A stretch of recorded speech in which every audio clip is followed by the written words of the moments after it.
Hello ladies and gents, Gunners et Gunners, bienvenue sur le G-Retic Co. Mesdames et messieurs, merci encore de vous connecter sur ce show, ça fait très plaisir de vous revoir, malgré la situation. Merci à toutes les nouvelles personnes qui se connectent encore une fois, ça fait chaud au cœur. N'oubliez pas de liker la page, de vous abonner, de parler à nous et surtout pour cet état d'urgence, de commenter. J'ai besoin, mes chers Gunners et même les Inco, de votre avis par rapport à ce qui se passe en ce moment.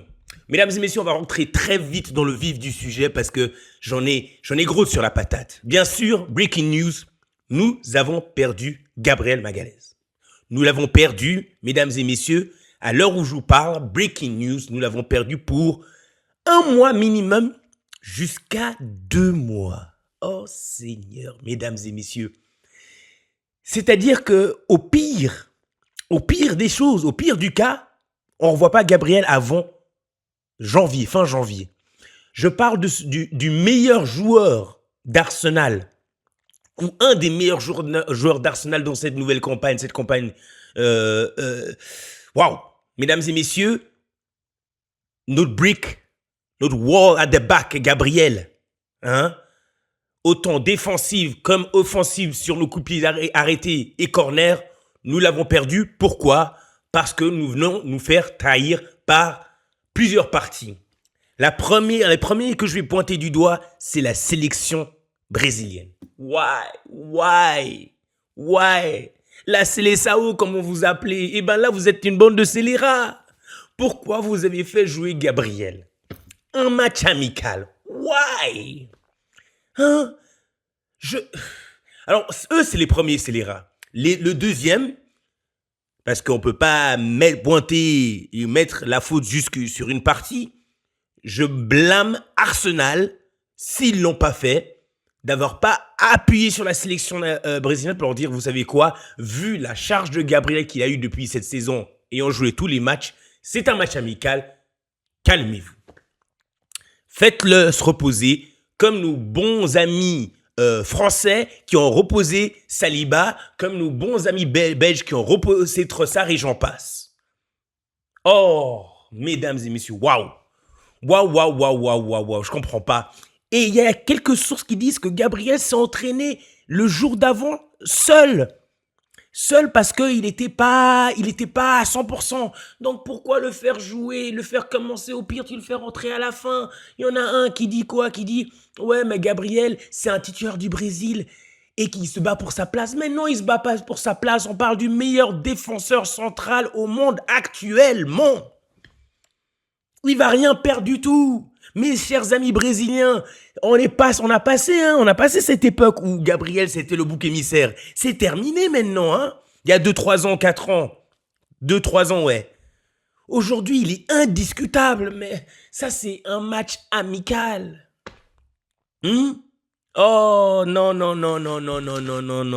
Les affaires vont mal à Arsenal et notre liste de blessures, notre liste de blessés, elle monte à 7-8 joueurs. On doit faire quelque chose à Arsenal avec le management de nos joueurs et des blessures. Et surtout, mesdames et messieurs, à la veille d'un derby, avec Tottenham, come on, c'est le mauvais moment pour qu'il se blesse. Samedi, dimanche, 17h30, on joue. Après, on enchaîne le Bayern. Après, on enchaîne Chelsea. Après, on enchaîne Aston Villa, mesdames et messieurs. Je suis pas en train de dire que les carottes sont cuites. Mais on parle de Gabriel, une des pièces maîtresses d'Arsenal. Mais non, c'est pas, j'ai envie de dire, je sais même pas, c'est pas l'alarme, le clocher du village, c'est la fin du monde. Parce qu'on a derrière des gens comme Mosquera, comme Hincapié, comme peut-être Calafiori qu'on pourrait mettre. Mais mince, c'était pas nécessaire. Même s'il jouait pas, peut-être on va dire Tottenham, c'est grave de le perdre jusqu'à maximum fin janvier. Ça peut se retourner contre nous. Hmm? Oh, oh, oh, oh, oh, oh. Je comprends pas, je comprends pas. Je comprends pas vraiment, je comprends pas le management de Gabriel. Là, j'arrive pas à comprendre. J'arrive pas à comprendre. C'est un mismanagement. Et t'as Ancelotti qui vient, qui s'excuse. Tu t'excuses, espèce de scélérat, parce que tu sais très bien que c'était pas nécessaire. Sinon, tu t'excuses pas. Sinon, tu dis ça arrive dans le foot. Mais sortir et venir nous dire on s'excuse, c'est parce que tu sais très bien comment ça va, combien ça va nous affecter. Oh, mince, mince, mince, mince, mince, mince, mince, mince, mince, mince. Mais bon, là maintenant, il n'y a plus le choix. Il va falloir trouver le bon partenariat avec Saliba et il va falloir retrousser les manches et il va falloir garder cette solidité défensive. Hmm. Heureusement, à part Gabriel, cette trêve internationale, mesdames et messieurs, il n'y a pas eu trop de remous. Dès qu'il y a eu un problème avec Calafiori, il a été rapatrié illico presto. Donc, on espère que lui, ça ira, même s'il est prône à des blessures. Mais mince, mince, mince, mince, mince. Hein. Qu'est-ce qu'on a encore? On a, je l'espère, le retour de Dégard. J'espère qu'on a le retour de Gabriel Jesus. J'espère qu'Averse, il nous faut du personnel. Arsenal, il nous faut du personnel. Là, on arrive dans une zone où, ok, on s'est battu avec ce qu'on avait, mais là, il nous faut du personnel. Ça, c'est ça la vraie alarme. Il nous faut du personnel. Oh, Seigneur. Je voulais aussi adresser cette histoire de Louis Maelskili. Il y a 2-3 points que je voulais adresser aujourd'hui, et c'est le point de Louis Maelskili. Il y a eu quelques remous par rapport aux commentaires de Tourelle, hein, en citant que Louis Maelskili devait avoir plus de jeux.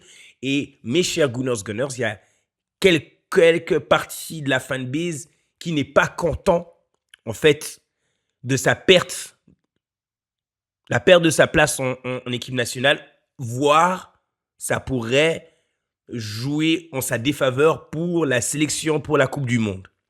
J'aimerais juste rappeler une chose, c'est très important. Louis Maelskili, il est à l'avance de sa progression, il est à l'avance de sa formation au sein de la première équipe. Il est 2 ans, voire 3 ans en avance. Il a fait un bond. Si on était à l'école, il a peut-être sauté 2 classes. Il faut qu'on ait patience avec ce joueur parce qu'actuellement, il est intégré, il est managé comme il devrait pour un garçon de 18 ans.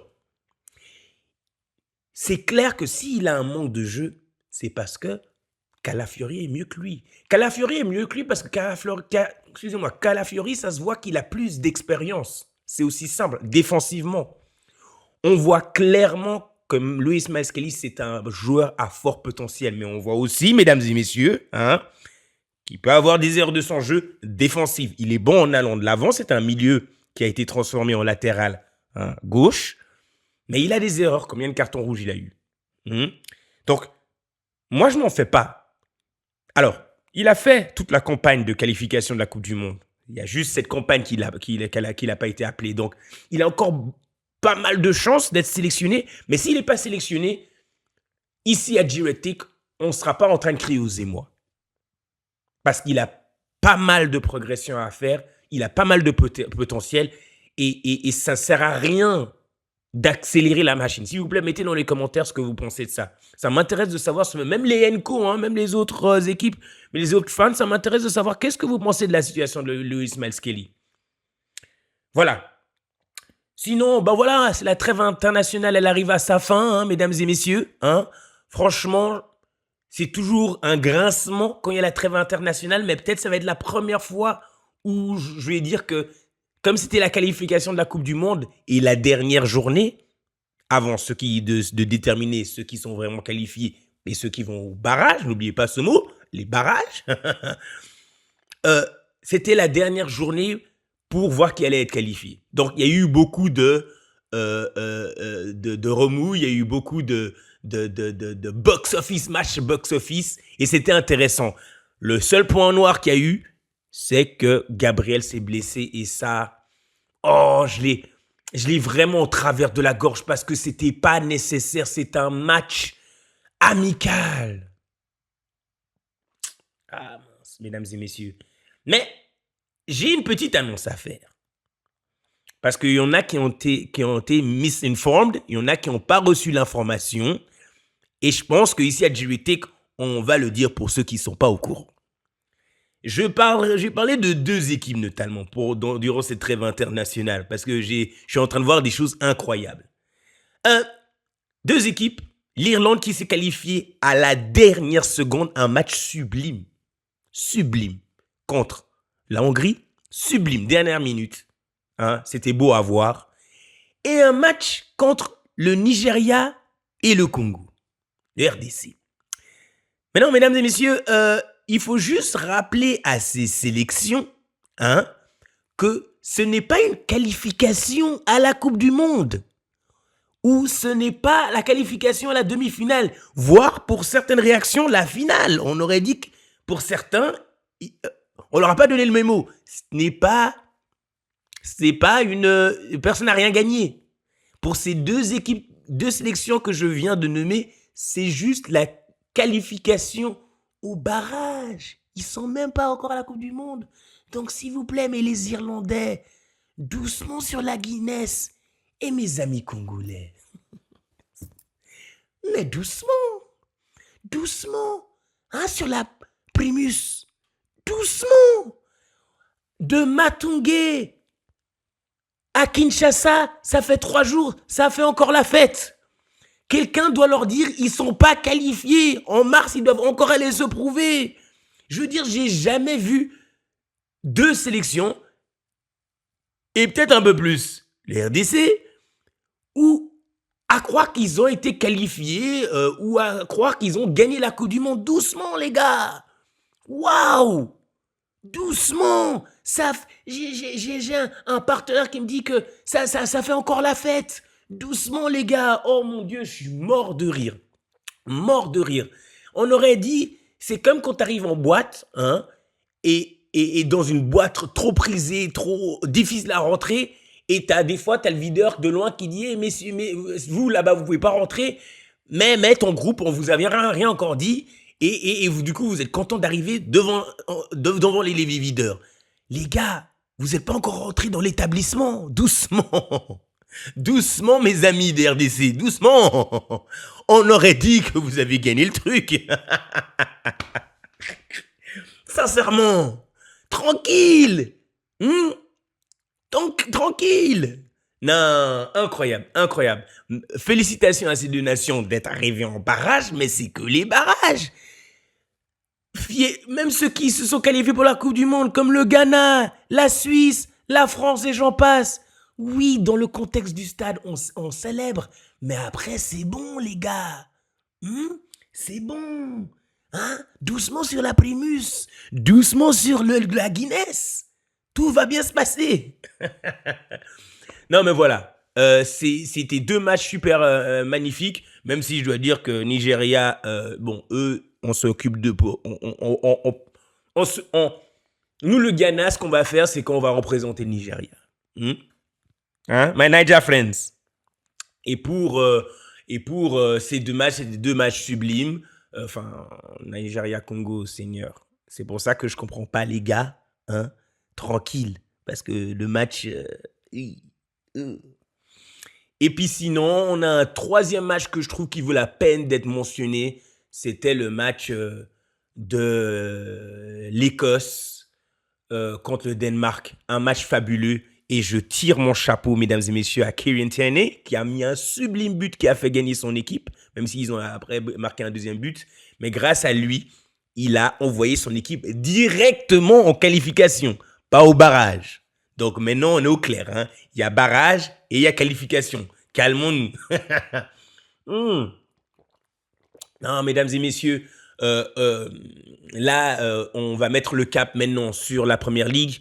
Dimanche, comme je l'ai dit avant, North London Derby, gros match. C'est un des plus, c'est c'est un des 2-3 gros matchs de la saison. Arsenal against Tottenham.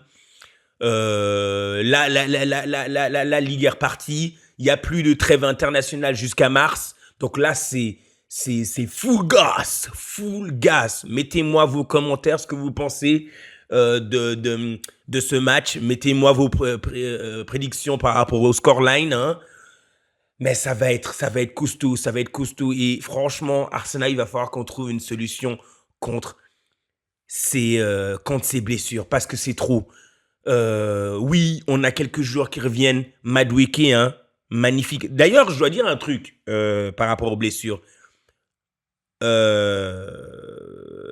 C'est trêve international, voilà ce que ça nous coûte. Apparemment, il y a une clause comme quoi, depuis 2012, FIFA nous devrait de l'argent si après 28 jours, Gabriel, il est toujours blessé. Chaque jour qui passe, ils doivent à Arsenal 20 000 pounds. Ou 18. Ça fait à peu près 22 000 euros, je pense. Mais voilà, donc, on a City qui souffle dans notre cou. On n'a pas le droit à l'erreur. Le match de Bayern, oh là là, je vous dis, hein, j'essaye de ne pas y penser, mais... Et vous savez, hein, si vous suivez G-Retic depuis un moment, Gabriel, c'est mon joueur préféré d'Arsenal. Bientôt, vous allez voir le maillot. Mais ce que je veux dire, c'est que c'était pas le moment et surtout, c'était pas nécessaire. C'était pas nécessaire. Je suis tellement déçu. Je suis tellement déçu par rapport au management de Gabriel. C'est un manque de professionnalisme. C'est clair, hein. Mais voilà. Il n'y a pas le choix, il faut se relever. Nous, les fans, ce qu'on va faire, c'est qu'on va encourager notre équipe, on va supporter notre équipe, on va prier, parce que là, il en faut. Et on va aller arracher ce résultat contre Tottenham et après se concentrer sur Bayern. Donc voilà, mesdames et messieurs, s'il vous plaît, ça m'intéresse cette fois-ci, comme toutes les autres fois, mettez... moi, vos commentaires, ayons un débat dans les commentaires. Merci à ceux qui pull up, qui like, qui s'abonnent. Ça fait plaisir. Sans vous, cette chaîne, elle n'avance pas. Donc, merci. Merci à tous. Donc voilà, on se voit très bientôt, hein. Merci d'avoir tune in. Je vous souhaite une très belle fin de semaine.